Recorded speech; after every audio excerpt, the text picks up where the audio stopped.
Hello, today I'm going to be interviewing my mom on the events of 9/11 and what happened that day. Can you tell me where you were on September 11th, 2001 and what was going on in your day that day? It was the first day of Laura and Natalie, my daughters, your sisters, first day of preschool. So we were getting them ready, breakfast, we were outside, it was a beautiful day, blue skies, and we were outside taking pictures. My mom was over, and we were getting ready for the first day of, it was supposed to be like a really awesome day. Mm-hmm. How old were you on September 11th, 2001, and what were your goals at the time? I was 34 years old. I'm a nurse by profession, but I also had 3 children. I had 2 twin girls who were 3 years and 9 months, and I had an 11-month-old son.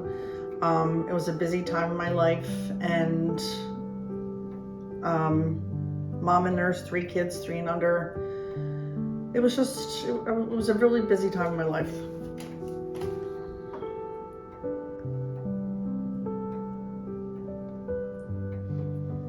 Once you saw the first plane hit the tower, what were your thoughts? We were at a local diner, and there was a TV in the background. We were out to breakfast. We dropped the girls off and we went out to breakfast. And there was a TV in the background, and they had it on, but the plane hit the tower. And I just thought, like, what a horrible accident, and how did that even happen? So everybody in the whole restaurant was just like, that was horrible, like, how did it happen? And we just thought it was a horrible accident. Mm-hmm. You said the diner that you were at the time, and now it's been converted to the Italian Villa in New Egypt. Yeah, it was the Country Kitchen years Mm-hmm. ago. And now it's the Italian Villa now. So it was a local, just around the corner place that on the way home we stopped and got breakfast. After witnessing the second plane hit the towers, did your perspective on this event change? Dramatically. As we were sitting there, we continued eating breakfast, just thinking, like, that's, it was horrible and everything, and just how tight things are in New York City. Like, oh my God, like, plane hitting, can the building, like, withstand that?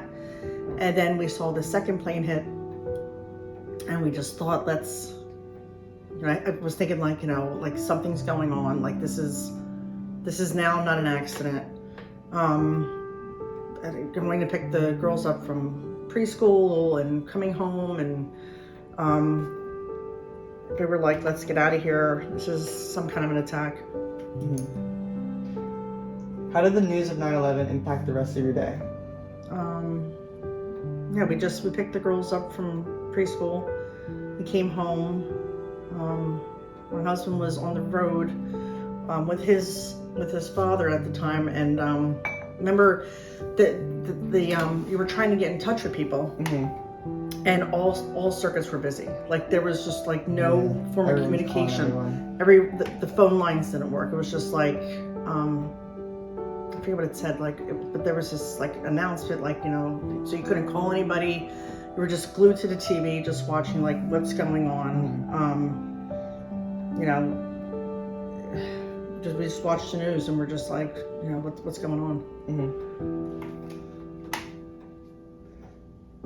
Do you know anyone who died during the event or was personally affected by 9/11? At the time, my brother-in-law, he worked in the second tower that was struck. Fortunately, his wife was expecting a baby, their second child, any day. So he decided to work from home like that week. And my nephew was born on September 13th. Mm. So he was fortunate not to be in the city at that time. Do you believe that 9/11 was an act of terrorism? I do. I definitely believe it was an act of terrorism, and they actually took credit for the attack, and it was awful. Yeah, I do believe it was. What do you think are the key attributes of an event that classify it as a terroristic attack? Terrorists do this to invoke fear and terror, targeting civilians, innocent civilians, and there were so many documentaries from 9/11, and They were watching the airport from across the street at the IKEA. They were watching flight patterns. They were training to be pilots. How they actually got,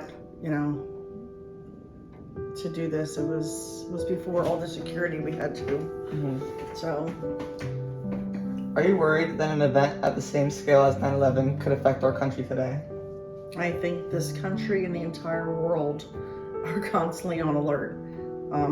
The way we travel today has changed, and every day you watch the news and somebody else is fighting, and it's just, I think everybody has their finger on a button, like waiting to go. It's bad. Yeah, it's definitely like high octane, like setting that we're in now. And right, and they'll go by different alerts. Like it's we're on this alert.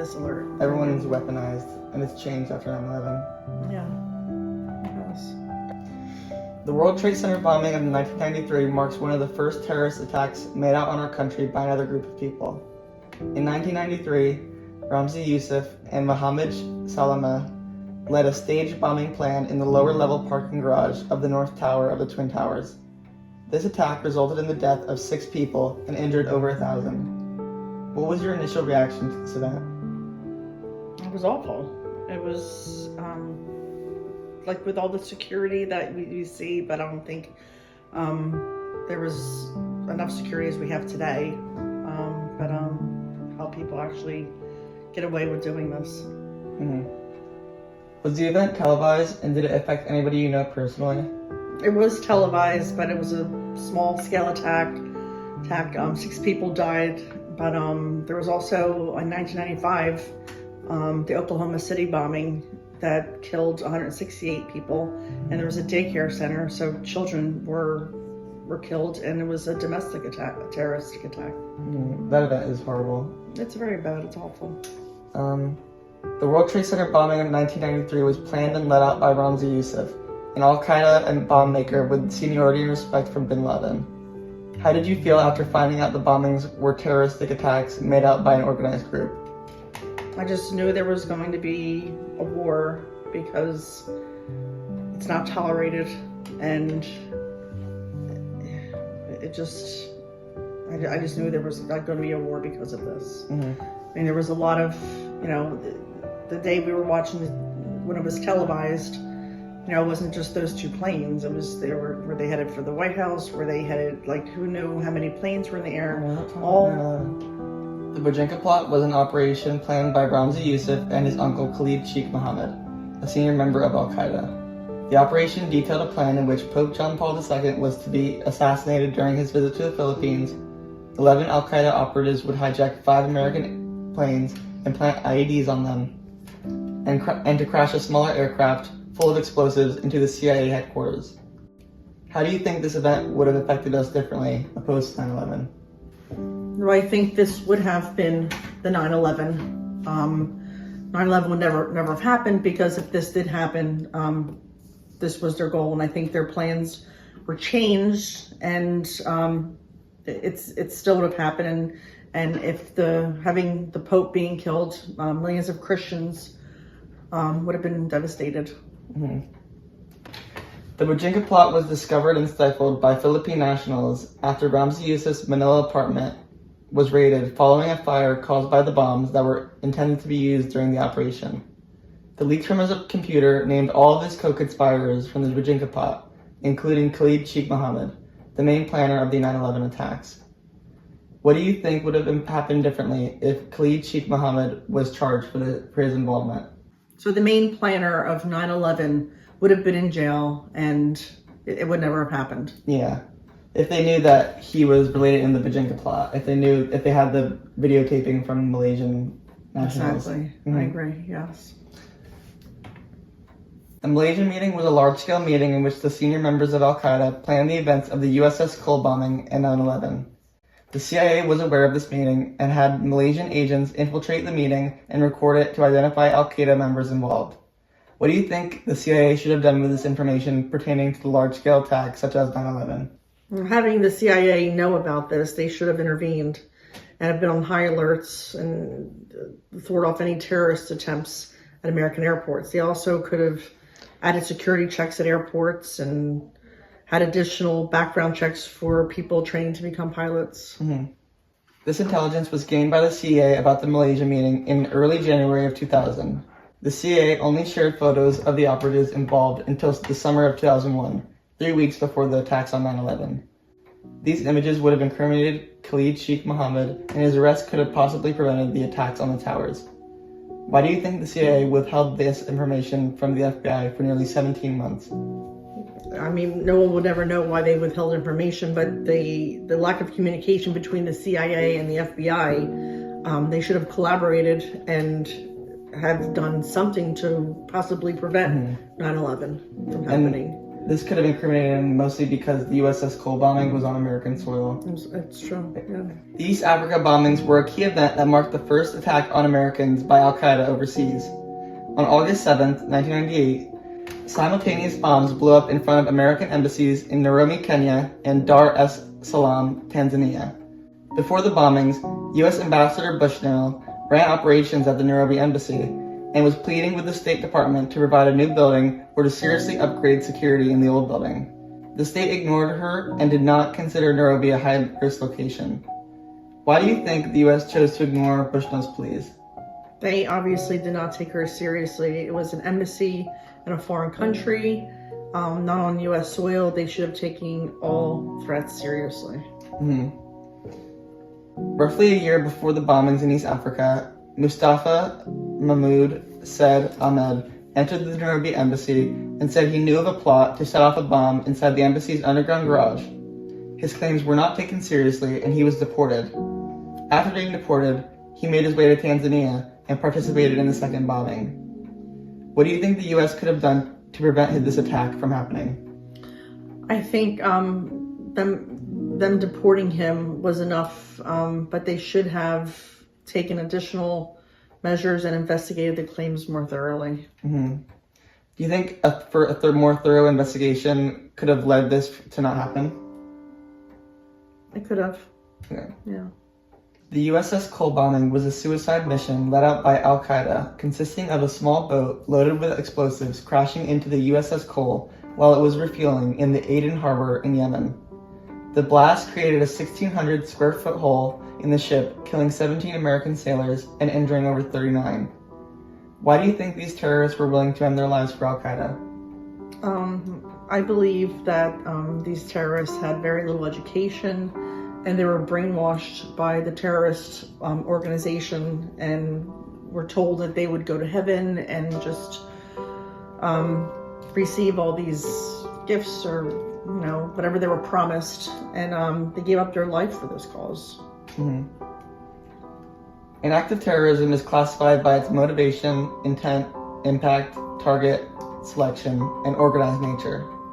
Do you believe the USS Cole bombing was an act of terrorism? Yes, I believe that they had intent. It was organized and discussed. It was a suicide mission, and yes, this was an act of terrorism. On September 11th, 2001, America was faced with its most catastrophic event from another group of people. 19 members of Al-Qaeda split up and boarded 4 separate flights, all heading to California. The Al-Qaeda members hijacked the planes, threatening passengers with knives and posing threats of a bomb on the plane. Many passengers called their loved ones to warn them of the event or to say goodbye. Who was the first person you would call if you were on a plane that was being hijacked? I would guess my husband, just to tell him like what was happening. And I was sure when I loved him. On US Flight 93, that was hijacked during 9/11, the passengers took advantage over the hijackers, but were unable to properly land the plane and lost their lives. What do you think of their efforts to take back the plane on 9/11? I think that they were told that planes were being hijacked, and you know, a group of people got together and just said like, we're not going to take this, and they got up and, you know, took over the terrorists, and unfortunately the plane went down and killed every member on board. Heroes. Cut it. We gotta redo do that one. You're supposed to be like extremely courageous. In modern times, there are specialized defense mechanisms on planes that are used in order to prevent another catastrophic event like 9/11. We now have much more advanced security pre-screenings for planes, better equipped airline crew who are trained for high-stress situations, and air marshals to defend civilians during mid-flight attacks. How do you remember the culture revolving air travel before 9/11 opposed to after 9/11? Air travel was simple. You bought a ticket, you boarded the plane, there was no TSA, no shoes to be removed, no going through any kind of high security like we do today. It was relaxed and casual. Yeah. And even now, like, you have to wake up 2 hours before your flight even occurs to get through all the screenings. Exactly. You have to be at the airport so much earlier just so you can go in the TSA lines and, you know, with the passport. If you're wearing sunglasses, take your sunglasses off. They look at the picture. They look at you. Make sure you're the person. They have dogs that are sniffing you for weapons and everything else. September 11th, 2001 was the day Al-Qaeda would act out their most destructive and consequential attack on America. 9/11 hijackers used hidden knives and box cutters to force civilians on the plane into submission. How do you think the events of September 11th would have played out differently if modern security procedures were in use at the time? In all likelihood, September 11th attackers would have been stopped. Weapons were not allowed on planes. Probably not have happened at all, but sadly for the rest of the time, this is how we're going to live in this world today. You know, it's very stressful to fly today. Security measures, bringing the correct amount of shampoo in containers and liquids, but this is what it takes to travel, and that's what it'll be like for the rest of time, I believe, the way the world is today. All right, thank you so much for letting me interview you about this event. You're very welcome. Thank you.